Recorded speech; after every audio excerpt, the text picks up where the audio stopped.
O governo de São Paulo assinou no dia de hoje o contrato para a aquisição de 12 mil novas câmeras corporais para a Polícia Militar do Estado. Esses novos modelos, no entanto, poderão ser ativados pelos próprios policiais ou de forma remota pelo Centro de Operações, o Copom. Essa ação garante que os agentes registrem os eventos conforme a necessidade ou não, de forma contínua.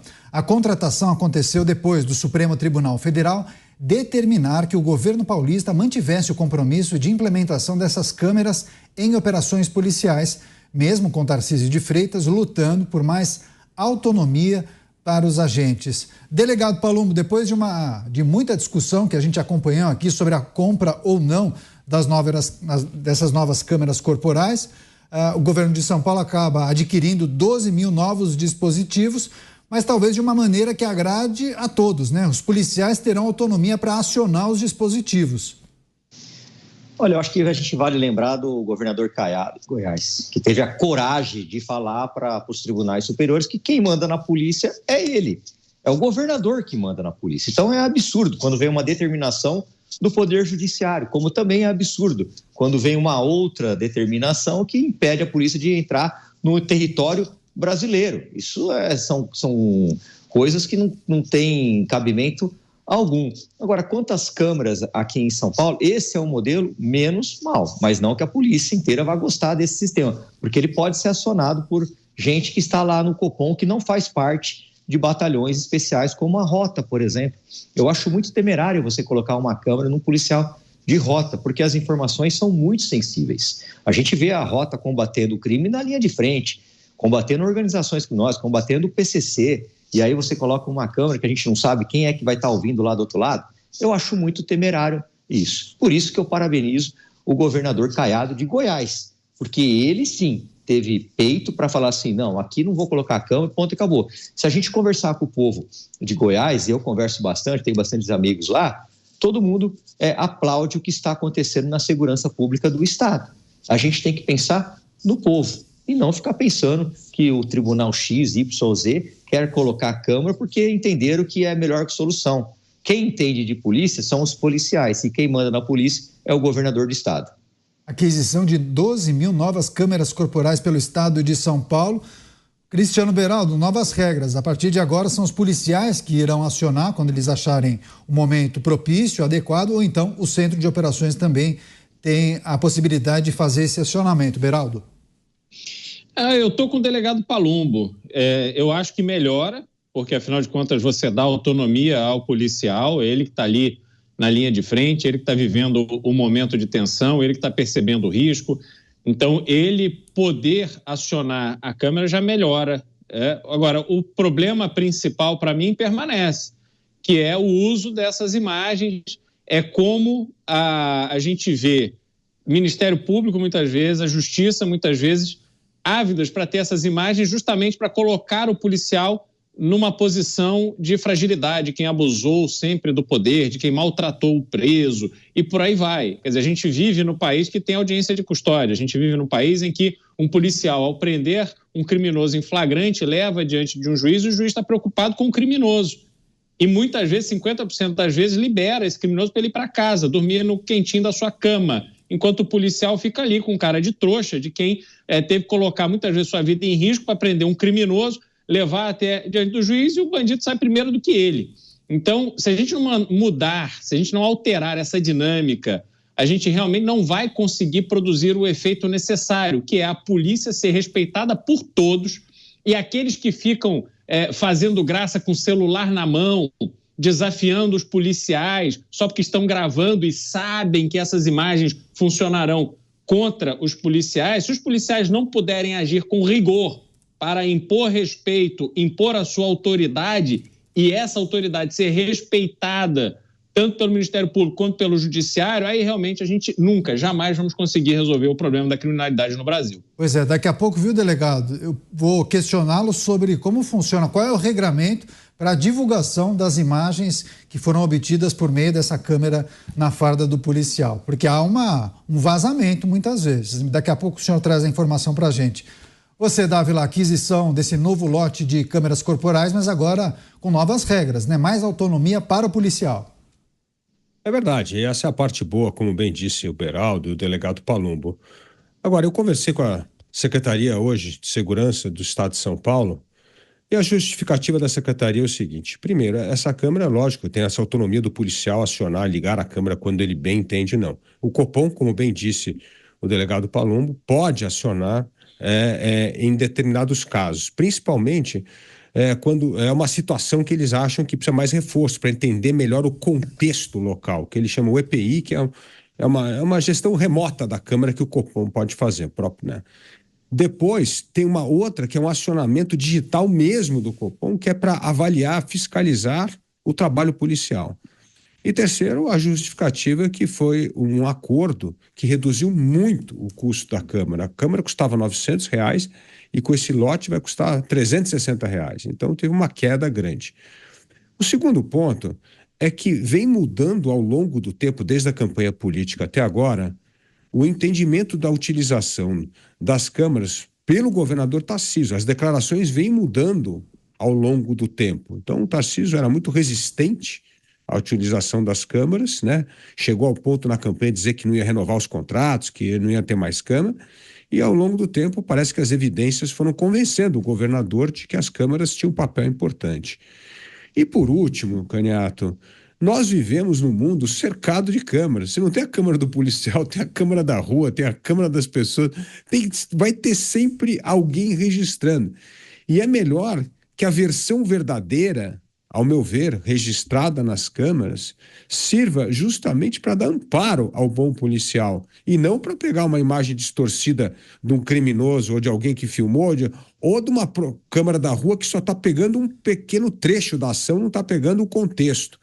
Então, eu vejo que a Câmara pode auxiliar a melhorar a qualidade aí do policiamento. Entendo, como o delegado Palumbo, eu entendo que a rota é um problema mesmo, nem sei se deveria ter Câmara lá, mas eu vejo como um complemento numa estratégia, inclusive para proteger mais o policial do que denunciar esse modelo da Câmara que será acionado nos momentos importantes de ação. Pois é, delegado Palumbo, eu acho que esse ponto destacado pelo Dávila, também o Beraldo fez esse questionamento, é importante a gente elucidar para a nossa audiência. Quem vai fazer o gerenciamento dessas imagens e quais são os critérios para a divulgação de uma operação, por exemplo, que foi gravada por vários policiais? Porque há o risco de uma divulgação seletiva, né? De 1.000 operações, em tese, 999, os policiais tiveram um posicionamento exemplar, muito adequado. Em houve desrespeito ao protocolo policial. E é justamente essa gravação que acaba sendo divulgada para a imprensa, por exemplo. A polícia tem 1.000 acertos por dia, erra uma vez e é crucificada por esse erro. O policial, ele não tem medo de enfrentar bandido, não tem medo de trocar tiro, ele não tem medo do crime organizado. O policial tem receio de duas coisas: corregedoria e processo. E não porque ele vai ser condenado ou não, porque ele tem que gastar. Eu mesmo, na semana que vem, sou testemunha num júri de uma ocorrência que foi em 2012, onde um policial em legítima defesa matou um traficante. Esse policial é pai de 5 meninas, sempre fez bico a vida inteira, e ele me pediu para trabalhar na portaria naquela época, porque ele não aguentava pagar mais advogado e ele se sentiu desprestigiado com essa denúncia absurda e com esse processo absurdo. Quem vai controlar as imagens? Geralmente são policiais que nunca prenderam nem o dedo na porta. São chamados maçaneta, o serviço administrativo. Aqueles que não entendem absolutamente nada de rua, mas acabam fazendo carreira, e esses chegam no mais alto posto, hein? Em todas as polícias, não é só na militar não, na civil também. Olha, quando o policial fala assim para vocês, para um dos nossos telespectadores: eu nunca fui parar na corregedoria. Pois é, eu fui parado acho que mais de 20, 30 vezes. Por quê? Porque eu sempre trabalhei. E quando a gente trabalha, a gente recebe reclamação. Corregedoria por audiência de custódia, acho que foi umas 15, que o preso sempre reclamava do jeito que eu tratava. Eu trato com rigor. Eu não tenho que servir cafezinho nem colocar um casaquinho porque está frio. Se está frio e ele não saiu de blusa, o problema é dele, não é meu. Eu não tenho que abaixar o ar-condicionado. Mas aqui no Brasil, a gente vive uma inversão total de valores o tempo todo. Eu acho que a gente tem que colocar a câmera nos políticos. Quem mais faz mal para a sociedade é uma classe chamada político. E quando eu falei isso na comissão de segurança, eu fui chamado lá no partido.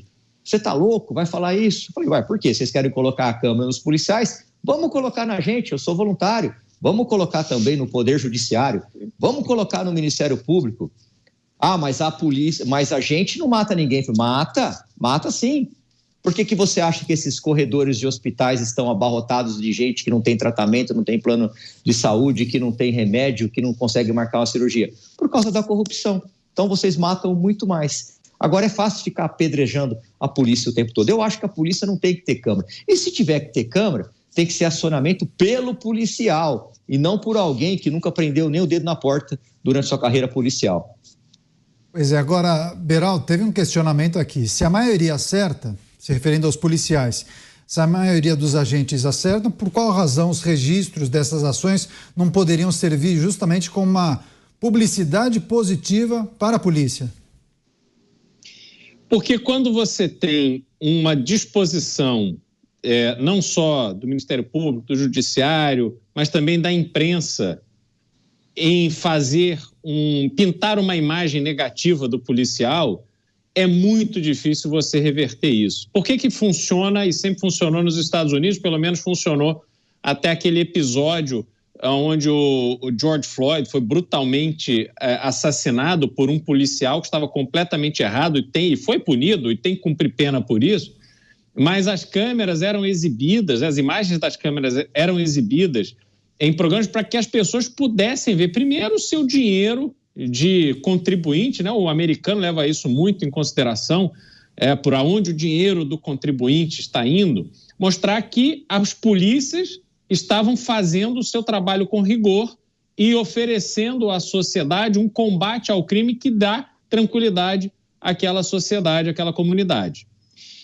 Só que aí, quando você vai para o Brasil, o que a gente vê de histórico? Sempre tem jornais de grande circulação, canais de TV, portais de notícia que não perdem a oportunidade de apontar o dedo para o policial e dizer que o policial, a polícia, são brutos que estão cometendo excessos contra a sociedade, contra os pobres coitados que estão em conflito com a lei, como gosta de falar o Mota. Então, nesse aspecto, o Brasil precisa se lembrar do que aconteceu no caso do Amarildo. Quando, no Rio de Janeiro, se implementou a tal da polícia pacificadora que entrava, ocupava os morros, as comunidades do Rio de Janeiro, tudo parecia... Eu não achava que aquilo era uma solução, mas havia uma melhora na sensação de segurança na cidade do Rio de Janeiro. Quando houve o episódio em que aquele rapaz Amarildo, eu não me lembro nem qual foi o desfecho, mas aparentemente foi morto, enfim, não sei se encontraram o corpo ou não, mas criou-se ali aquela história de que policiais haviam matado aquele cidadão. Pronto, a imprensa caiu de pau de tal forma em cima da polícia do Rio de Janeiro que o programa de polícia pacificadora acabou. A polícia teve que ficar quieta. Ela não podia falar mais nada, porque se criou uma imagem de que a polícia, por definição, era assassina, abusava do seu direito, não podia fazer aquilo. Aí pronto, voltou o status quo. Qual que é o status quo? A bandidagem comandando a cidade. E é assim que funciona. Então, nós não temos maturidade institucional, Caniato, para ver essas imagens funcionarem a favor do combate ao crime. Tem uma